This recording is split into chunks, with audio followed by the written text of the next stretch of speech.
Steadies. That's them there under the back of the camper van. They help to hold the camper van steady when you're parked up.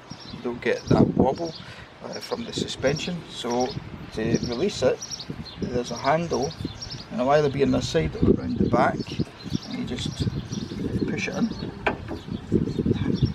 Easier said than done. Pull it forward, and it'll come off the wee clip holding it there.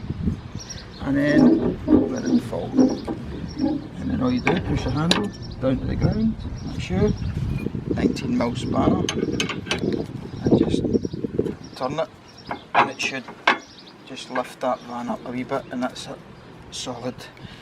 And that should keep you steady and stop you getting seasick in your motorhome. Once it's down, like that, you can't actually use the handle to release it, so you need that spanner just to get it off the ground again, and then you can put it up, swing it, back on in your location. Easy as that.